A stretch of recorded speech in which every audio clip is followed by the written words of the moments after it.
করেছে।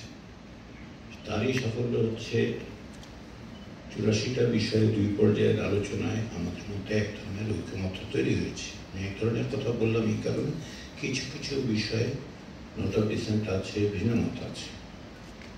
তো তার সত্ত্বেও কিন্তু আপনারা সকলেই, প্রত্যেকটি রাজনৈতিক দলই এই সহযোগিতাটা করেছেন, আপনাদের অবস্থানগত পরিবর্তন করেছেন, সকলের সাথে এক জায়গায় এসে দাঁড়াতে চেষ্টা করেছেন। কারণ হচ্ছে যে আমরা সকলেই চাইছি যে এই সংস্কার প্রক্রিয়ার সাফল্য, কারণ এর উপর বাংলাদেশের ভবিষ্যৎ পথরেখা নির্ভর করছে।